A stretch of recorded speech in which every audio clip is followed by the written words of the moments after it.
Okay so hello students, welcome back to target GPAT. So student, जैसा कि GPAT 2023 का exam हमारा हो चुका है, जो कि हमारी 2 शिफ्ट्स में कंडक्ट हुआ था। ठीक है, तो अब एग्जाम होने के बाद स्टूडेंट्स कुछ बोल रहे हैं कि सर जो हमारी 2 शिफ्ट में जो एग्जाम कंडक्ट हुआ था, जिसमें शिफ्ट 1 और शिफ्ट 2 में पेपर डिफरेंट आया था, मतलब एक शिफ्ट में पेपर इजी था, एक शिफ्ट में पेपर हार्ड था। ठीक है, एग्जाम हार्ड था।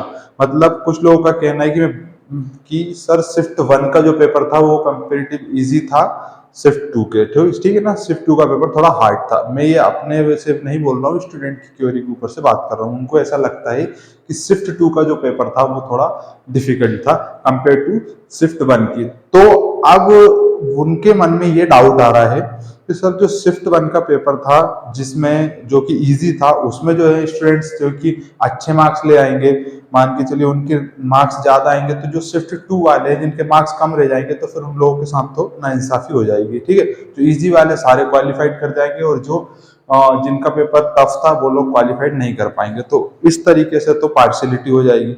सो स्टूडेंट्स, इसका जो आंसर है वो है कि एनटीए जो शिफ्ट में जब एग्जाम करवाता है, कोई भी अथॉरिटी जो हुई जो शिफ्ट में एग्जाम कंडक्ट करवाती है, वो जो है कि उस टाइम पे क्या करते हैं कि वो डायरेक्ट परसेंटेज के बेस पर नहीं लेते कि किसके कितने ज्यादा मार्क्स आए, उस बेस पर जो है कि रिजल्ट डिक्लेयर नहीं होता है। उसमें होता है परसेंटाइल के बेस पर। अब ये परसेंटाइल होता क्या है, उसमें स्टूडेंट्स परसेंटाइल में ऐसा रहता है कि शिफ्ट 1 और शिफ्ट 2 इन दोनों के अलग अलग जो है कि कट ऑफ निकलता है उसमें। ठीक है, तो ये परसेंटाइल सिस्टम होता क्या है, चलिए इसको समझ लेते हैं कि किस तरीके से जो है कि आपके शिफ्ट 1 के और शिफ्ट 2 के मार्क्स जो आपकी जो है कि रैंक आएगी और किस तरीके से आपको क्वालिफाइड डिसक्वालिफाइड का रिजल्ट मिलने वाला है। ठीक है, तो चलिए समझ लेते हैं परसेंटाइल होता क्या है।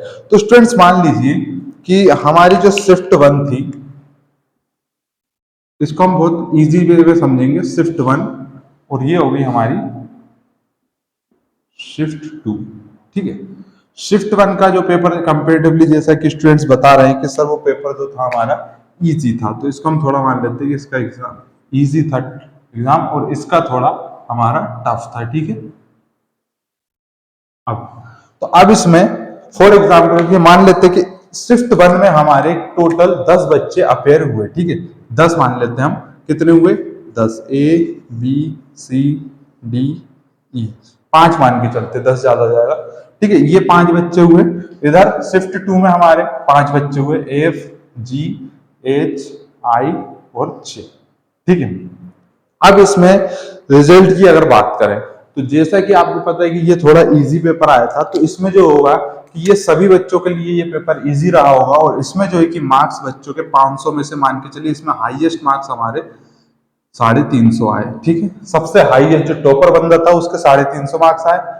दूसरे वाले के मान के चलिए इसमें 340 आए, तीसरे वाले के 300 आए, है ना, चौथे वाले नंबर के मान के चलिए 250, और पांचवे वाले के हमारे 180। ये इस तरीके से मार्क्स आए। ठीक है, जो हाईएस्ट बंदा था उसके 350 आए हैं। अब बात करते हैं शिफ्ट 2 की। ठीक है, शिफ्ट 2 में क्या हुआ स्टूडेंट, जैसा कि आप जानते हैं कि ये पेपर टफ था, तो इसमें जो हाईएस्ट नंबर गए, जो टॉपर था, उसके मार्क्स कितने आए थे, उसके मार्क्स इसमें जैसे 350 आए थे, तो इसमें उसके मार्क्स 300 ही रह गए। ठीक है, सेकंड वाले बंदे के इसके मान के चलिए 270 आए। ठीक है, इसके हमारे 240, इसके 180, और इसके मान के चलिए 150 आते हैं मार्क्स। ठीक है, इस तरीके से होता है। तो अब जैसा कि अब ये इजी था, इसमें पहले वाले बंदे के मार्क्स ज्यादा है, और इसमें हार्ड था, तो इसमें टॉपर जो बच्चा है उसके मार्क्स कम है, 300। ठीक है ना, तो अब क्या होता है स्टूडेंट्स, ये शिफ्ट 1 और शिफ्ट 2 दोनों के जो मार्क्स होते हैं, हाईएस्ट मार्क्स होते हैं, इनको 100 परसेंटाइल कंसिडर किया जाता है। ठीक है ना, 100 परसेंटाइल। ठीक है, ये भी 100 परसेंटाइल इनको माना जाता है। ठीक है ना, मतलब कि शिफ्ट 1 के जो बच्चा है जिसके 350 नंबर आए, वो शिफ्ट 2 में जितने मतलब कि, है ना, तो हम क्या बोल सकते हैं कि शिफ्ट 1 का जो बच्चा जिसके 350 नंबर है, वो नंबर बराबर है शिफ्ट 2 के 300 वाले के, मतलब। ठीक है, इस तरीके से ये काउंटर बैलेंस हो जाएगा, ये 350 इसके 300 के बराबर रहेंगे। ठीक है, ये परसेंटाइल। अब जो टॉपर बच्चा है जिसमें मान के लिए ए के 350 नंबर आए, तो ऐसा नहीं है कि वो तो मतलब इससे ज्यादा मार्क्स आए, वो ये और ये दोनों बराबर ही है। अब क्या होगा स्टूडेंट्स, फॉर एग्जाम्पल मान लेते हैं ये परसेंटाइल कैलकुलेट होती है, इसका एक अलग फॉर्मूला रहता है, उसको हम ज्यादा डिटेल में नहीं समझते, उससे हमें मतलब नहीं है कि कैसे का कैलकुलेशन होता है इसका परसेंटाइल का। अगर जीपेट का एग्जाम शिफ्ट में अगर हुआ है, दोनों शिफ्ट में, तो जाहिर है मैक्सिमम चांसेस है कि आपका रिजल्ट परसेंटाइल्स में आने वाला है। नंबर से ज्यादा मैटर नहीं करेंगे, नंबर सिर्फ आपकी यहाँ पर रैंक से मैटर करेगी। बाकी शिफ्ट 1 का और शिफ्ट 2 दोनों का सिस्टम अलग रहेगा, ठीक है। फॉर एग्जाम्पल शिफ्ट 1 का कंपटीशन सिर्फ शिफ्ट 1 वालों से ही रहेगा, इसमें इसके परसेंटाइल होंगे, इसमें इसके रहेंगे। इसमें 100% 300 को माना जाएगा, इसमें 100% 350 को माना जाएगा। अब मान के चलिए कि ये हमारे टोटल 10 बच्चे हैं, अब एनटीए को कितने निकालने हैं, 4 बच्चे निकालने हैं, है ना। फॉर एग्जाम्पल मैं मान रहा हूँ 4 बच्चे उसको निकालने, तो वो क्या करेगी कि ऐसा तो है नहीं कि इधर के ऐसे एक ये 350, 350, एक 340 और ये दोनों, इन दोनों को लेगी, एक यहाँ से और एक यहाँ से, है ना, ठीक है, इन लोगों को ले लेगी, ऐसा नहीं करेगी। वो क्या करेगी कि अब शिफ्ट कितनी थी, 2 शिफ्ट थी और बच्चे कितने निकालने, 4, तो जितने स्टूडेंट निकालने हैं उसको शिफ्ट से डिवाइड कर देंगे, तो कितना आ रहा है, 2, मतलब एक शिफ्ट से उनको सिर्फ 2 बच्चे लेंगे वो, है ना।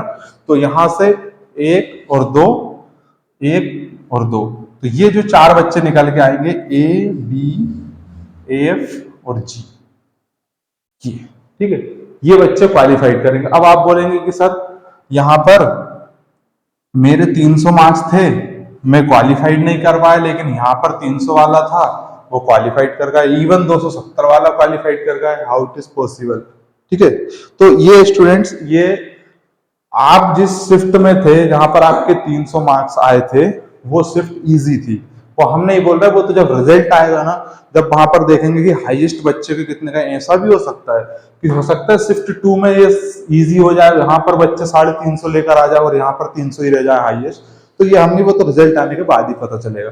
तो अब वो जो बोलेगा कि ये भाई मेरे 300 नंबर आए, मुझे क्वालिफाइड नहीं किया, 200 नंबर वाले को 270 वाले को कर दिया, इधर 300 वाले को कर दिया, तो वो इस वजह से कि आपकी जो शिफ्ट थी वो इजी थी, उसमें नंबर जो ज्यादा है क्योंकि पेपर इजी आया था, और जो सेकंड शिफ्ट थी वो थोड़ी हार्ड थी, इस वजह से 270 वाला, इसके 270 इसके 340 के बराबर है, ये बात ध्यान रखना।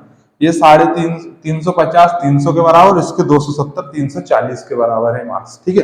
तो ये और ये दोनों बराबर रहेंगे, तो इस तरीके से आपका रिजल्ट निकल के आएगा। तो अब आप ये मत सोचिए कि सर मैं शिफ्ट 2 में था और मेरा पेपर हार्ड रहा, अब मैं क्वालिफाइड कैसे करूंगा, शिफ्ट 1 वाले तो सारे क्वालिफाइड कर जाएंगे, तो वो टेंशन नहीं, आपकी शिफ्ट से अलग निकलेंगे बच्चे, उस शिफ्ट फर्स्ट से अलग निकलेंगे। ओके स्टूडेंट्स, तो उम्मीद है आपको ये सिस्टम समझ में आ गया परसेंटाइल का। वो परसेंटाइल कैलकुलेट करना, अगर आप चाहते हैं कि मैं मतलब कि किस तरीके से परसेंटाइल कैलकुलेट की जाती है वो बताऊं, तो उस पर एक अलग वीडियो में बना सकता हूं। बाकी अब मुझे नहीं लगता कि आपको इसको लेकर, शिफ्ट को लेकर कोई इसमें डाउट होगा कि शिफ्ट 1 वाला हार्ड इजी जो भी कुछ था वो आपका क्लियर हो गया होगा, ठीक है। तो हर एक शिफ्ट का अलग अलग परसेंटाइल निकलेगा।